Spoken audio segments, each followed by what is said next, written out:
ബസ്സിൽ വെച്ച് സ്വയംഭോഗം. ഇന്നലെ ഉച്ചയ്ക്ക് ചെറുപുഴ ബസ് സ്റ്റാൻഡിൽ വെച്ചാണ് സംഭവം നടന്നത്. ചെറുപുഴ തളിപ്പറമ്പ് ബസ്സിൽ വെച്ച് ഒരു പെൺകുട്ടി പകർത്തിയതാണ് ഈ ദൃശ്യങ്ങൾ. ഇനി അവർ പങ്കുവെച്ച വാക്കുകളിങ്ങനെ: 28/5/2023 സൺഡേ. ഇന്നുച്ചയ്ക്ക് ചെറുപുഴയിൽ വെച്ചുണ്ടായ ഒരു വൃത്തികെട്ട അനുഭവമാണിത്. ചെറുപുഴയിൽ നിന്നും തളിപ്പറമ്പിലേക്ക് പോകാൻ ബസ്സിൽ കയറിയിരുന്നപ്പോൾ എൻ്റെ സീറ്റിന് ഓപ്പോസിറ്റ് വന്നിരുന്ന ഒരു മനുഷ്യനാണത്. വന്നിരുന്നപ്പോൾ തൊട്ട് എന്തോ പന്തികേട് തോന്നിയതുകൊണ്ട് വീഡിയോ ഓൺ ചെയ്തു വെച്ചു.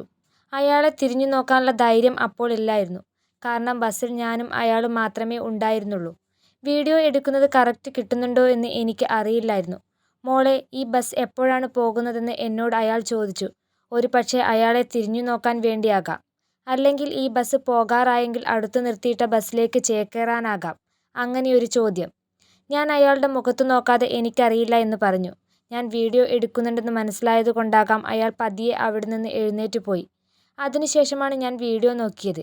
അപ്പോഴേക്ക് അയാൾ അവിടെ നിന്ന് പോയിരുന്നു. ഇതൊരു അസുഖമാണോ? ചിലരിൽ മാത്രം കണ്ടുവരുന്ന ഒരുതരം ഞരമ്പിൻ്റെ അസുഖമാവാനാണ് സാധ്യത. പൊതുസമൂഹത്തിൽ വെച്ച് ഇത്തരം പ്രവൃത്തികൾ കാണിക്കുന്ന ആളുകളുടെ കുടുംബത്തിലുള്ള സ്ത്രീകളെയും കുട്ടികളെയും കുറിച്ച് ആലോചിക്കുമ്പോഴാണ് സത്യത്തിൽ ഇതുപോലുള്ള സംഭവങ്ങൾ ഒരുപാട് നടക്കുന്നുണ്ട്. പിടിക്കപ്പെടില്ലെന്ന് ഉറപ്പുള്ളതുകൊണ്ട് ഇതൊക്കെ പലയിടങ്ങളിലും ഇപ്പോഴും സംഭവിച്ചു കൊണ്ടിരിക്കുന്നു.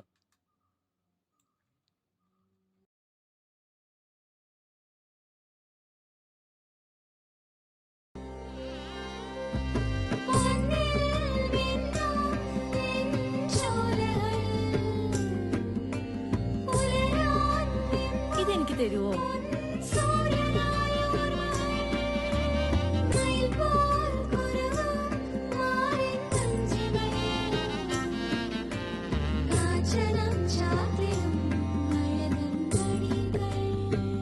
ചില ബന്ധങ്ങൾ പവിത്രമാണ്. കണ്ണും നിറയും മനസ്സും നിറയും. സ്വന്തം ജോസ്കോ ജ്വല്ലേഴ്സ്. ഇനി സംശുദ്ധമായ സ്വർണം ചെറുപുഴയിൽ.